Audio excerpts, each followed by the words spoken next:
Hello, everybody. You would have heard that England have somehow managed to get into the quarterfinals of the Euros. I think I was quite shocked, to be fair. Beating Germany 2-0 was a great result. Joe, I'm sure you shared the same type of excitement as me. Seeing Calvin Phillips and Declan Rice in that second half, they absolutely bossed it. Yeah, amazing, mate. I'm so proud. It's like with Calvin as well. It feels like I'm his dad. He's It feels like, the same, mate. It feels the do you same, know what I like with mean? Deck. Yeah. I Yeah, know what you mean, man. and to see them go up against Goretzka and Cruz, just dominate them. There was a few tasty challenges from Calvin. There was one where he put Havertz in the air and was just like, yeah. And I was like, I love this man. And we were speaking off air. I think the fact they're keeping a Champions League and Premier League winner Henderson on the bench says a lot. And they're competing against the best midfielders in the world, mate. Cruz, Modric, Goretzka. We're doing it, man. And I'm so proud of the pair of them. Amazing. Yeah, and listen, they're relatively inexperienced at international Yeah, level. Probably Calvin more so than Declan. They kind of come in really full time this season, and then to go yeah, to a Euros having not played 20, 30 games is quite difficult. And Gareth's put a lot of faith in them. And I think without the ball, them two are perfect. They'll win the yeah, ball, they'll cover ground. Calvin with some of the naughty challenges that I quite like, where he's put his whole yeah, body weight into it when he's won the ball clean. I think that's kind of what you need at a tournament yeah, level. You need players like that have got grit. And it seems to me with this England side, there's a lot of grit there. Even players like Harry Maguire, Carl Walker the other day, John Stones, people that sometimes we have reservations at in the Premier League, but international level in that game, I thought they were spot on. yeah. Amazing, mate. I think Calvin made 11 ball recoveries, which is the most any England players made since Tony Adams made 13 in Yeah, seen that step. 1996. So that shows you, and you've got Tony Adams actually coming out and saying, he said that I wish I had that screen in front of me when I was playing, talking about Rice and Phillips. It's great. I want to give props to Gareth as well, the fact that he has played them and the fact that I've seen Calvin play a lot more forward than what we're used to. Now, prior to Bielsa coming in, he did play in that role.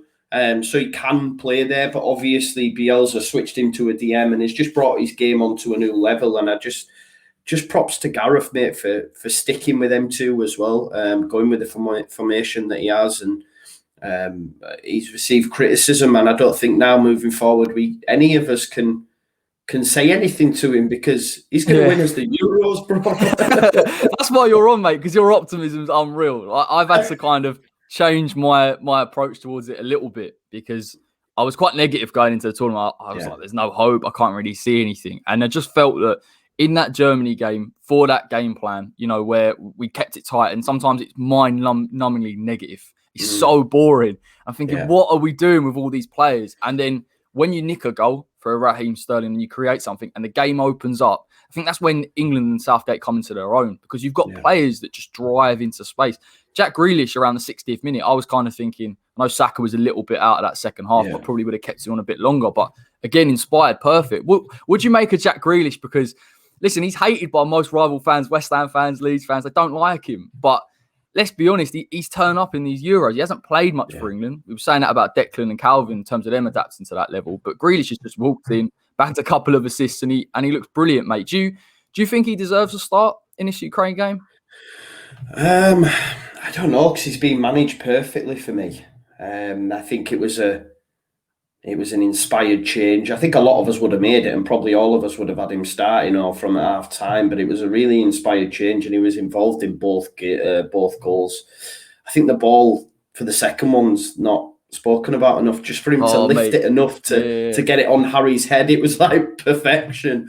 And even the Shaw one, where the Shaw he moved inside slightly before then going back out and passing it to Shaw, and it was that little slight movement that made the German defenders go with him, and then he released Shaw and the ball came across for Sterling.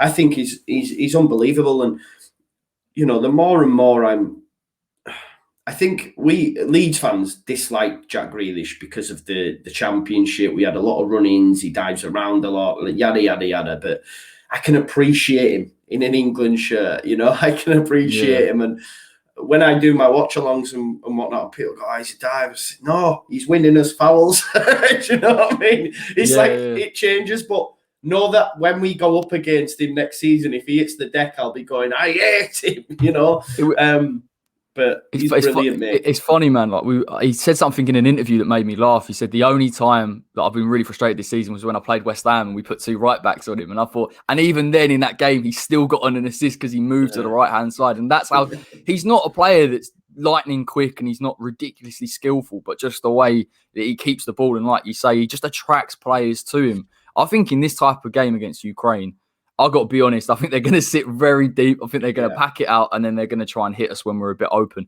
He's perfect for it. And I think Gareth should trust him. And I think he does. And to be fair to Gareth Southgate, I think he actually does trust him, but it's all part of this game plan of stretching games right until the last 20 minutes, bringing him on, and then his influence is unreal. Yeah. Yeah, no, exactly. That's what I mean. And I don't know if I think he might go with, I think it'd be harsh to drop Saka.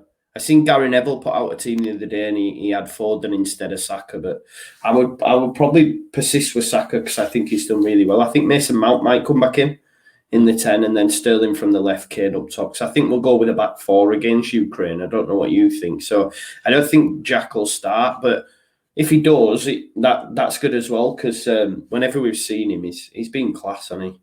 Oh, he's different. He's different gravy, mate. Like I was on the hype train probably around January, February. So I've got to that. I see everyone getting to that point, and I think it's great. You see that picture of him, Calvin, and Declan. Like, to be fair, they're very divisive amongst different fan bases, but actually, when you see them together, they're class.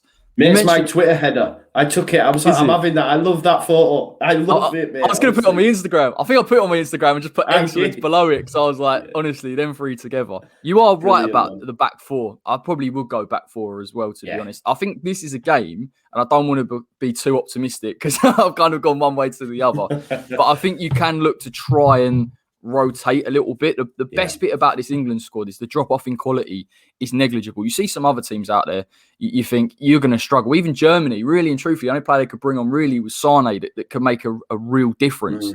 And England can bring on Mason Mount, who's now we know is fully fit because he's been isolating. If you wanted to rest Shaw, again, you could bring Chilwell in. I'm looking at Declan and Calvin, both on a yellow going into the centre. You're going to need them. I'd like to see them rotated if we can afford to do it. And I think, listen, Henderson and Bellingham aren't bad backups. They really are. Mad, isn't it? At the same time, you can't go the other way and start rotating the whole squad because then you disrupt that rhythm. Yeah, I think from a selfish standpoint, there is a case of I don't want Calvin to get another yellow because I don't want him to miss the final or the set. Do you see what I'm saying? Yeah. He's a Leeds United player. And it'd be so hard. Say if either Declan or we got to the final and they picked up another yellow. I don't know if it resets in the semi. I'm not sure, Corey. Maybe you've got to get past this one in order for it to reset. So that's why I look at it and think actually the draw itself to have Ukraine is quite fortunate. Otherwise, you'd be sitting there going, we can't afford to take Calvin or Declan off. Yeah. But I think we need them. Those semi-finals and finals, and I think it's about consistency. How many games they've played together now, starting together. Calvin, I don't think. Has he not missed a minute? He's the only player to play, well, apart from Pickford, but only outfield player to play every minute. Yeah, mad there. Yeah, it's all right. I bet you lot are buzzing. Buzzing. So, I think I would look to maybe bring in Henderson for one of them, just to kind of get his experience. You can trust him at that level. I had reservations even when I've seen him. I don't think he's quite fully fit, and that's my only worry. Yeah, I think as well. I think we've seen a real maturity from both Rice and Calvin because they got their yellow cards pretty early. And there was a case I was thinking, one of these could go here. We need to switch him. And he didn't, and they showed that maturity. So he might still go with him again and run the risk of maybe missing one of them in the semi-final. But like you say, I mean, with all due respect, I don't want to jinx it, but I don't believe in that stuff anyway. But Ukraine's probably the best out of the two, Sweden and Ukraine. Watching that game, I'm thinking Sweden causes much more problems than Ukraine. And I think there was a lot of injuries for both sides, so Ukraine have probably got a patched up squad as well. There was a striker that came on and then had to go off, and they ended up using all 6 subs. So I think if we do make changes, we've still got enough there, like you say. I think the only issues is he's at centre-back, but he's not going to change the centre-backs and he doesn't need to change the centre-backs. But everywhere else, we've got talent in abundance. It's crazy. Yeah, that's why I feel quite optimistic about the Ukraine game, because the amount of Yeah. injuries. I think Yarmolenko went off as well, and he's a Yeah, he different did. player at international level. Yeah, Trust me, than yeah, what he is at club level. He's always yeah, had a wand of a left foot, but you want him off that pitch because anything can happen from yeah, distance. And on that point, I think Jordan Pickford actually surprised me in this tournament a fair bit so far, because I had my yeah. reservations. I'm sure everyone was saying, do you bring in Henderson instead? Do you Mm, maybe look at Sam Johnston? But this is the thing about international level as fans. I don't think we quite clock yet, because we're so club invested that the mm, international game is different to the club game. And some players thrive. You see Raheem yeah. Sterling, Jordan Pickford, people that we wouldn't This have is put the in. thing. They've been excellent. Yeah, it's mad because I spoke about it before. If based on form this season, Sterling shouldn't have been anywhere near the squad. No, I agree. Really? I didn't even think he should get in. That's Yeah, how much this I is what I'm thought saying. his form had dipped. Yeah, it is mad, but that shows that sometimes at international level, you need that continuity. You need them people that you can trust, and that's what Gareth's got with a Pickford, with a Sterling, and it's proved dividends, like you say. Pickford's been immense for me. That save for Kai Havertz, that was a beauty. Yeah. There was the one from Werner when he goes through as well. Maybe Everton, he don't make them saves. I don't know. I know it's the same save, but it's just it's like you say, just international football. You can see he's well up for it as well. Like, he loves it, man. There's nothing better for me when I see defenders and goalkeepers after making an important challenge or a great save. They're like, yes, what I mean? Yeah. He's class, man. That was me shouting at the telly when Sterling made a tackle, I think, after he scored. But that's this thing with this England side. It's just they've got this grit about it. Like celebrate. I don't know if you've seen the clip, but Sterling, when he played that back, I didn't actually at the time realise it was Raheem Sterling. So it would have been really kind of unfortunate. But they picked him up straight after. Like, two of them come over and they pick him up. Yeah. And that's kind of where you see the merit in certain players like Trippier, for example, that you probably wouldn't put over Reece James or Kyle Walker, but has the experience, has the know-how. And he's perfect. And I don't think he'll play in this next game, by the way. But we've got him in the locker. So options loads all over the place. I don't know, maybe Kyle Walker's been good. But the one thing I'll say about Trippier is his deliveries so much better than what we have. Because I know Harry Maguire spoke about it, saying about set pieces being their strong point. We've not really utilised them. And then Trippier played against Germany. And the first 3 crosses we had actually found an England head. Harry Maguire's, to be fair. I know they weren't on target, but the games prior to that, Calvin took some, I think Mount took some, and they weren't that great. Whereas Trippier, he's on the money a lot of the time. But like you say, if you go to a back four, you probably will go with Walker, but I'd be okay with Trippier as well. I think we have a lot of Premier League bias. Let's not forget Trippier won La Liga this season. You know what I mean? I'm the same, mate. I'm the same. I'm the worst for it. They're out of sight, out of mind. You see him sort of in the corner, but he won the league, so you got to give him credit. Yeah, definitely, man. He's class, man. I love it. And just going back to that quality, I think, you mentioned Chilwell. Chilwell's a Champions League winner, and he's not even getting in the side. You've got Jadon Sancho not even getting in the side. I don't know what you make to that. I think there's a big clamouring for him, but if it's not right, it's not right. And he's obviously not doing what he should be doing in training. I don't know. It's tough because I think when I've seen Sancho, I know he's scored a few goals sometimes in qualifiers or friendlies, but I don't feel that he's at his peak as he is with Dortmund. Like, that's just the impression that I get. And with Gareth, I think a lot of it's trust. Now, Sancho's a luxury player. I'm sure he'll come to the Prem next season, get 10 goals, 10 assists. Probably Man United will change as a side, and all of a sudden they'll be competing for the title. Or maybe not. I'm sure Solskjaer will. Don't go too far. Don't go too far. A bottle of final again. Yeah. But on a serious note, I think he just looks at players like Bukayo Saka, versatile, trustworthy, good off the ball and on the ball. And that's why I don't think Grealish starts a lot of the time, because off the ball, and by the way, I think Grealish actually is trying off the ball a lot more than he does for Aston Villa, but it isn't his game.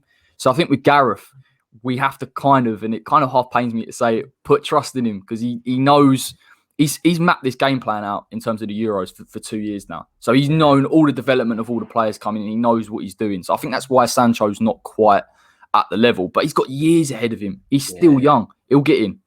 Yeah. No, definitely.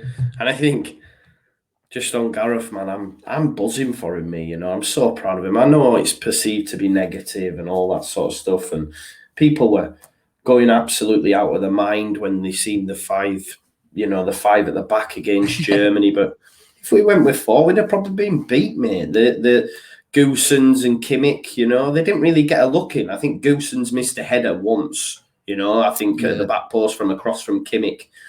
But other than that, they didn't really trouble us for me. The Muller one, we were in control, I think. And Gareth deserves a lot of praise for that. I think the flack they took after Scotland, I mean, that still makes me laugh. Sorry for any Scottish fans, but you got your point at Wembley without scoring a goal. You'd think they'd won trophy, wouldn't it? Lifting the 0-0 trophy. Graham Souness giving it. It's not coming home with a team like that. Well, get it up, you Graham, man, because he was going, they need a Billy Gilmore. Oh, give over. Right, so that gave me the ump. I'm glad we got past Wales this time as well, because no doubt they'd have been out, singing. But I think Gareth's, like you said about mapping it out in terms of teams that concede a lot don't do much. We've seen that, a lot of these games, Spain, for example, 5-3, France 3-all, you're not going to get that from England. And yes, it's pragmatic, and yes, it's boring, but we'll win games. And I think the big thing is as well, Corey, I think it'll be interesting to see how we do now we're in Rome. First time not at Wembley, that's a big thing. But now that Harry Kane scored, he's not been great, but I think that goal that he got, I think he could go on a goal scoring run now between now and the final. If we get there, I fancy him. He could get 1 or 2 maybe against Ukraine. If we score early against Ukraine, then it could really open up. But like you said, they're going to make it difficult for us. But if we can score early, which we've had opportunities in a lot of games. We did against Scotland, when Stones hit the post. I think Foden in that first game, he hit the post, didn't he? So if we do score early, Ukraine have to come out, then we can punish them, Yeah, it pains me because he's the first player, but I was actually quite happy in a way for Kane to get that goal when he played for England, because I don't know about you, but at one point in that second half, I thought, look, we might as well just take him off here. But there is that part in the back of your head which thinks if this game goes to 90 or it goes to 120 or even pens, you need Harry Kane on the pitch. And that's why he's there. And the minute it opens up, he finds himself in a bit of space. You even see for the Sterling goal against Croatia, he's still there. And once the game and there's space in front of him, I think he just operates better. It's interesting with Gareth a little bit, because I think where the frustration comes from is we watch the Premier League week in, week out. We're watching football that's end-to-end. There's goals getting conceded, goals getting scored. And then when you come to this level, international football generally is a lot slower. But when he's very pragmatic, I think people are less patient. But I think now what's happened is because we've gone and beaten Germany 2-0, we can see that there is a plan. I think we can get behind something and we can just wait out and see, right, this is what he wants to do. And then he gets the confidence. But I don't know about you. Did you see what he said in that post-match where he said, if we lost today with that team, I'm dead. So he's so self-aware of the pressure on him. And I think credit to him, he deals with it very well. Yeah, I think he's a fantastic speaker. He's brilliant, isn't he, though? He is. Like, everything he says is on point. You can see that. You just know, and we see it we've never seen this sort of stuff for me, Corey. All the social media stuff that comes out with this club, even just small things. You've got, I think there's like a bleach sponsor, is it Dettol? And they've got, they had Connor Cody, Calvin and Bellingham doing daft celebrations. They've got some of them playing Pokemon Go for the kids. You've got, and I know that sounds trivial, but you can just see that unit that they've fostered is nothing like we've experienced during our lifetime, because when in our golden era, the Man United players all sat together, the Liverpool players, there was no, cohesion, there was no, and it's just not like that now. You can see that, and Gareth's helped foster that atmosphere within the squad. They all seem to get on, they all seem to be buzzing. There's not the pressures of yesteryear, like this game, this Germany game. Half of these players weren't even born. They were asking Saka, and I think they were asking Saka about it. And Saka's like, what are you talking about? It's mad because that 96, Declan weren't born, Saka weren't born, Sancho. So that's the thing we forget as well. Yeah. I was only 1, so I can't really take any sort of, I don't really remember it at all. But it's just that idea that, listen, those are demons of the past, and Southgate's been able to navigate a new team to focus more on developing their game as opposed to thinking about and feeling the pressure all the time. Yeah. And I think that's where we as a country, as a national team, have changed. Because you look at Lions Den on YouTube, you get interviews with all the players all the time. Yeah. You never got, John Terry or Ferdinand or any of these people coming on and saying stuff, because it was too much pressure. And I do still get the impression that journalists are waiting to get the knives out and dig him in the back. But I think Southgate and that team generally, they deserve huge credit, because I think they're turning the nation's opinion of the team around. Yeah, that's what I mean. You bang on like that Lions Den. That's another one. It's class to see.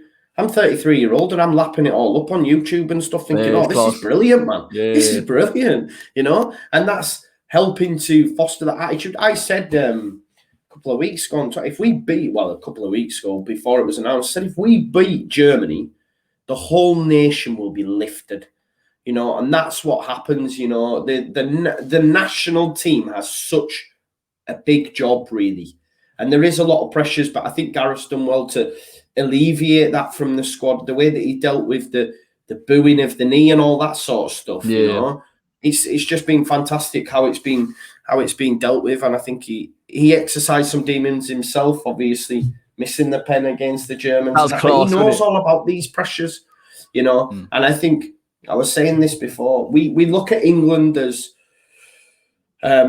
always failing, but what's happened since Gareth's come in?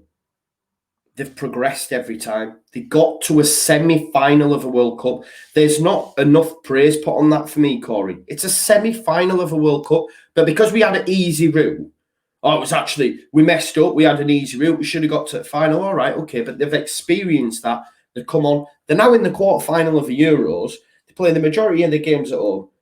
They may make that next step to a final. And do you know, if we get to the final and we don't win it over 90 minutes against a Belgium or an Italy, that's okay. Yeah. That's okay. We got to a final. Just know that when we come round to Qatar, it's like the nation will have a belief. There'll be no pessimism. It'll be like, we're going to give this a good go. And Gareth's building that, man. If he wins the Euros, Sir Gareth Southgate, give him it's genuine though. Give him the contract till whenever, man. Because look at all the big teams. Sorry, Corey, but look at all the big teams. Joachim Löw, how long was he at Germany? 15 years, wasn't it? This is what I'm saying. This is what happens. Vincent Del Bosque at Spain was there years. The Swiss coach, after that amazing result against France, he's been there years. I think he's been there like 15 years. You need that. You need that continuity.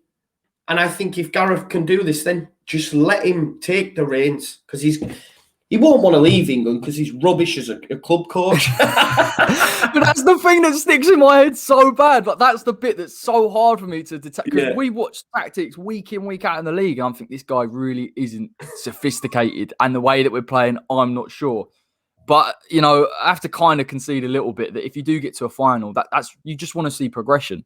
And I feel the same, Joe. If we get to that final and we lose, so be it. We've gone a level. I won't be one of them people saying, I can't believe we didn't go and win it. That was our best opportunity for years, because I think what fans want to see is us get into semi-finals and finals regularly. And then we can believe and say, listen, because tournament football was very difficult to navigate and go and win. Even the Germans with their team, they only won the World Cup. They didn't go and win the Euros after that. And then they struggled in the World Cup after.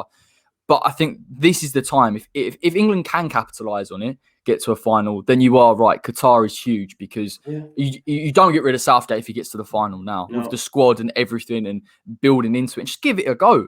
It is tough. It is tough, because the part of me is, I don't think Gareth's the man. But then, you know what? Fair play to him. And I was buzzing for him when I don't know if you've seen the pictures of him when he misses the penalty and him as the man. I thought that's class. Yeah. I love that arc. I love that arc as a storyline. It's brilliant. So this is why you're on, Joe, because you're super optimistic, and you need to get in that dressing room sharpish on that semi-final if we get through.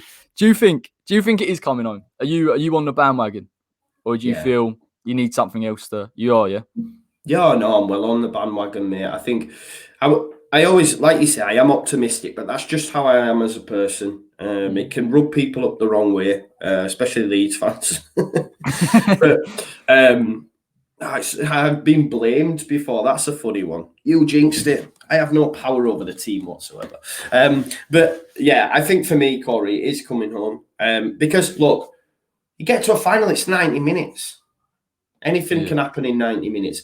The draw has been so favourable to us. Seeing France go out, the fact that that Holland were knocked out. I think Denmark will be a tough test because I do fancy them. I do fancy them to get through against Czech Republic. But again, this is another thing. Like, you get hammered because you beat Czech 1-0. You should be beating them more, maybe, according to the media and some fans. And they go and beat Holland. Do you know what I mean? So I don't think we put enough respect on our national team. It's always comes with a caveat, they were no good. That's what annoyed me, beat them on, they're aging. They took Spain all the way, until extra time. We couldn't beat Scotland, you're rubbish, and then Germany draw with Hungary and nothing's getting said. I think we're just too negative towards our own country because it's let us down so much. But I think Gareth, for me, is like you say, he's doing it right. He's navigating it, although we might not like it. Listen, I'm a Leeds United fan, and I've been for the last 3 seasons seen the best football I will ever see. You go from Bielsa to Southgate. It's tough. It's tough, bro. Like, watching that Scotland game was like pulling teeth. It was like, oh my God. But the joy that we got from Germany, like, it doesn't matter. Like, when Sterling scored that goal and then Muller missed and Kane scored, like, that joy for me, the nation. People say club over country and all that, and I get that.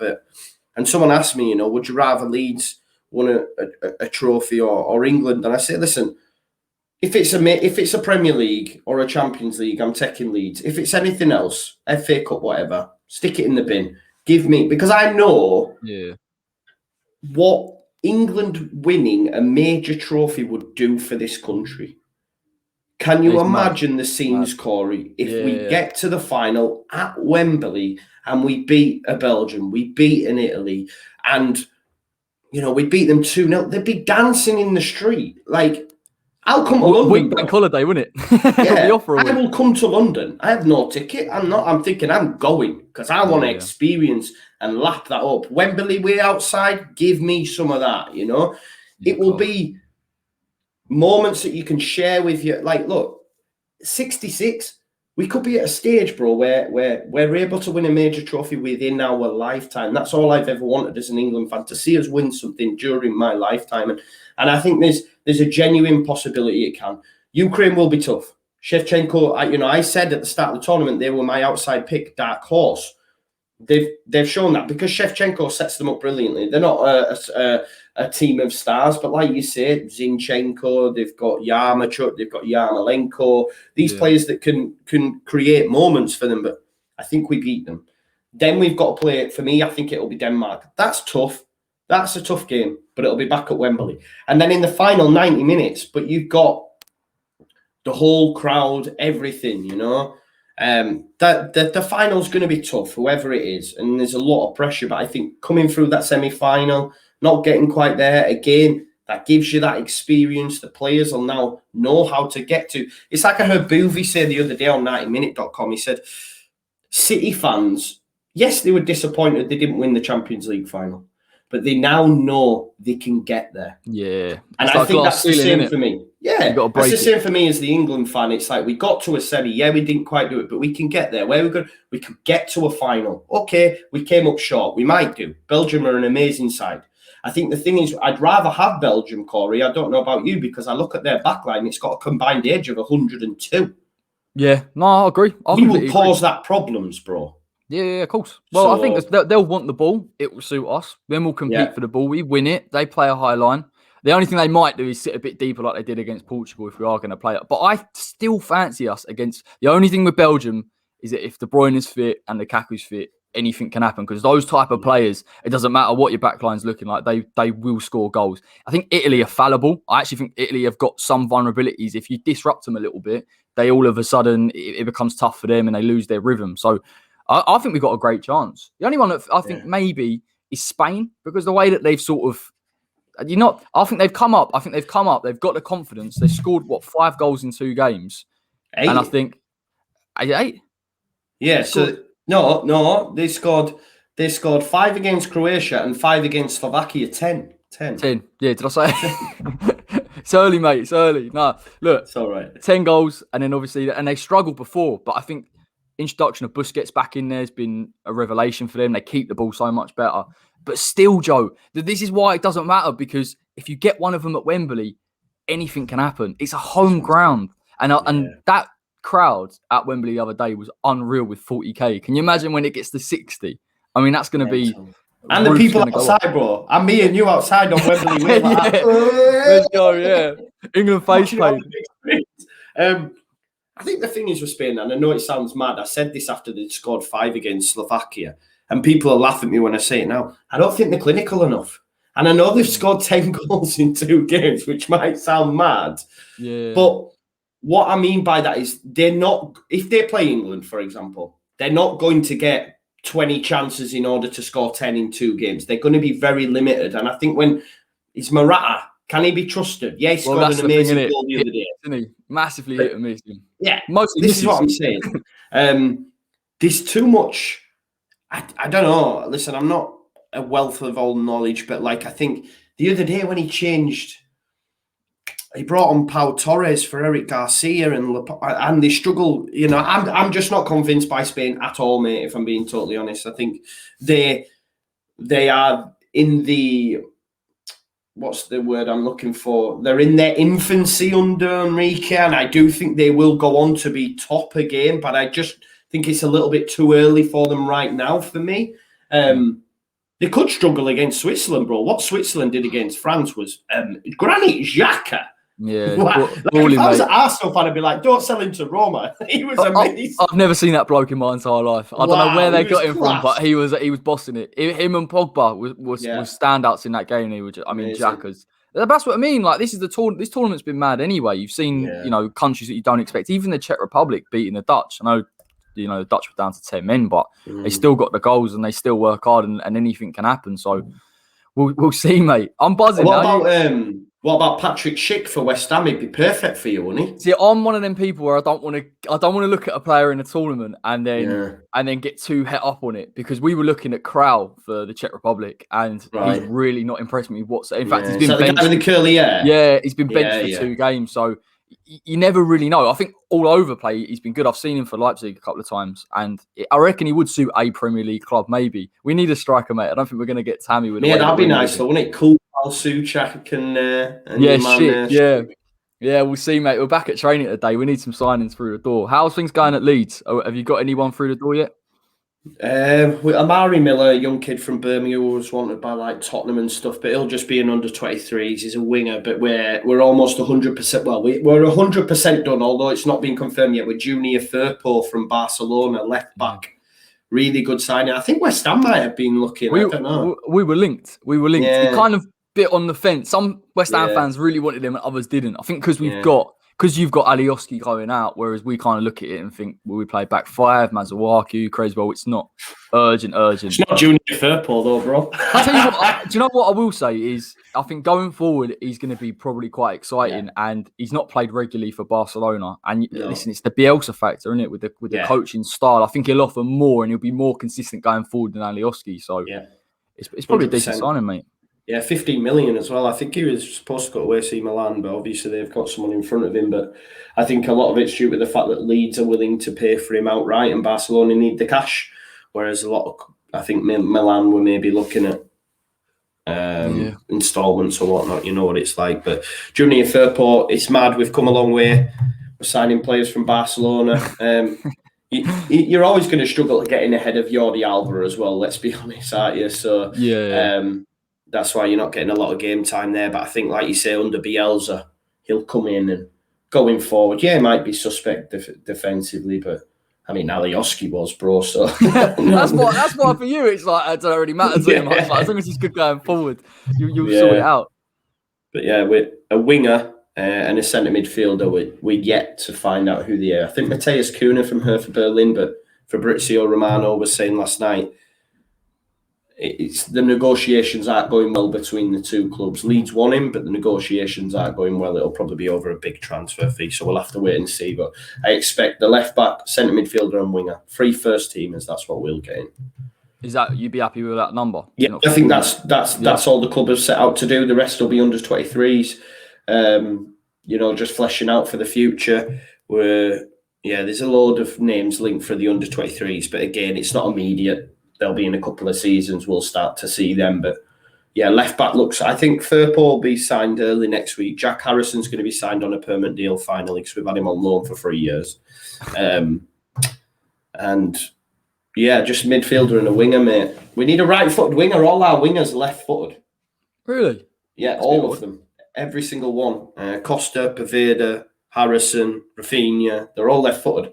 So if you get that right-footed winger cutting in, bang, so... Mate, my thing with inverted wingers is it's just quite predictable. Unless you're really good at beating players, it becomes so predictable. At West Ham, I would love a direct left-hand side player. Like, we can play Bowen on the right and he's always cutting into his left. Yeah. You put him on the left and it just gives you a little bit extra. But listen, I think I'm wishing too much. I'd like to see what you doing business-wise? Obviously, Europe next season, so... Not enough. Not enough for me. Not enough. I think I wanted to see some kind of encouraging signs regarding Lingard and Abraham, to be honest. I think Abraham will end up going to Villa. From what I understand, they're going to pay the 40 million. I don't think he's worth 40 million. That's my They've got big money, haven't they, Villa? I think they're selling Grealish. I honestly think that's why.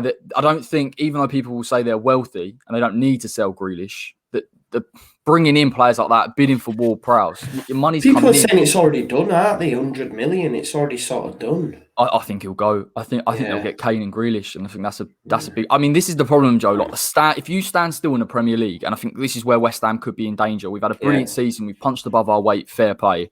But if you stand still and you don't improve, or you don't build the squad and the core of the squad, you'll find yourself slipping down because other teams have strengthened. And the Declan Rice thing yesterday coming out saying, he'd rejected 2 contract offers. I don't think that's necessarily true, but the club aren't offering what he's worth. And then that brings another problem, because if you lose Declan for whatever reason towards the end of the window, you're sitting there going, hang on a minute, we've lost basically our best player. So now what do you do? So you run the risk. And this is the thing, isn't it? It's like they're now due to be, they could be European champions. So that puts the wage up a little bit more. It's true though, bro. Calvin and Rice, they're putting... I mean, if West Ham are looking to sell, I know Leeds are, but, and I don't think West Ham are, but you're putting every game they progress, every game they do well, it's another 20 million on their plan. But also it reflects that in their wages as well. It's like, hang on a minute, I'm a European champion here, mate. I play for England, you need to be paying me my dues. I wonder whether that's part of it as well. Yeah. I mean, Yarmolenko's getting paid more than him, and I don't think I can quite have it. Yeah, and that's the problem when you break your wage structure previously, and then you don't reward players that have performed this season consistently, then you end up with a possibly unhappy squad. It's just because we've got David Moyes really kind of tying it together. But I'm not going to talk about it, mate, because it will frustrate me. I've got my season ticket booked. Mark Noble's last season, so I'm buzzing. Hopefully see a couple of European nights. Now, your channel's going to overlap me, I reckon, in about probably 2 months. So give it a plug. Let people know where they can find you. You've got Leeds stuff, watch-alongs. Yeah, Just Your Football Show, new channel. It is heavily Leeds. I do a daily Leeds show, but I also cover a lot of watch-alongs of all the other big games. I've been doing all the Euros stuff. We'll continue to do Premier League games when that starts. So yeah, if you could, please subscribe. I want to get to 5K before August, before the season starts, so make it happen. I like West Ham, so just come over just for that. I love Declan Rice. Help me out, man. Like Calvin and Declan, we come together, yeah? Saying all the right stuff. Yeah, exactly. It went like that at the beginning. Bubbles. Yeah, that's top man. It went like that at the beginning of the season, neck and neck with Calvin and Declan. Now look at us. It's like that. I know, man.